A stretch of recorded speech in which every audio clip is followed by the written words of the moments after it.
ఆహ్, దూకుడుగా వెళ్తూ విదేశాంగ విధానం అనేటటువంటిది దౌర్జన్యపూరితంగా మార్చేసినటువంటి వాడు ట్రంప్.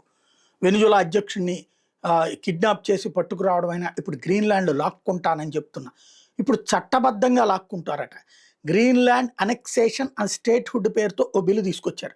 ఈ బిల్లు చట్టసభలో ఆమోదం పొందితే గ్రీన్‌లాండ్‌ని అమెరికాలో విలీనం చేసి 51వ రాష్ట్రంగా మార్చేస్తారు. ఈ అధికారం ట్రంప్‌కొస్తుంది. అమెరికా జాతీయ భద్రత కోసం గ్రీన్‌లాండ్‌ని ఎలాగైనా స్వాధీనం చేసుకోక తప్పదంటూ ట్రంప్ స్పష్టం చేసిన నేపథ్యంలో సులభ మార్గం లేకపోతే కఠిన మార్గం. ఏది మీకు ₹8,00,00,000 నుంచి ₹80,00,00,000 దాకా డబ్బులిస్తాను. మీరందరూ ఒప్పేసుకోండి అని గ్రీన్‌లాండ్ ప్రజలను ఒక పక్కన బేరమాడుతున్నారు. రెండో పక్కన డెన్మార్క్‌ని మాకది అమ్మే అంటున్నారు. మేము అది అమ్మము అంటోంది. అదే సందర్భంలో అక్కడున్న ప్రతిపక్ష పార్టీలందరిని కొనాలని చూసింది. వాళ్ళు అమ్ముడు పోలేదు. 5 ప్రతిపక్ష పార్టీలు కూడా మేము గ్రీన్‌లాండ్‌తోనే ఉంటాం. మేము అమెరికాతో ఉండం. అమెరికా పౌరులం కామంటోంది. అయితే ఇప్పుడు ఓ ఫోటో పెట్టుకొచ్చాడు ట్రంప్.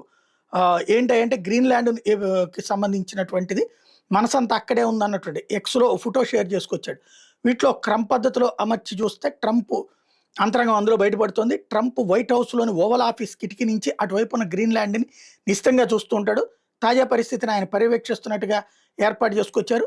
ఈ ఆర్కిటిక్ ద్వీపంలో ఉన్నటువంటి అమెరికా 51వ రాష్ట్రం కిందన దీన్ని ఫెడరల్ చట్టంలో మార్పులు చేసి లాక్కుంటారట.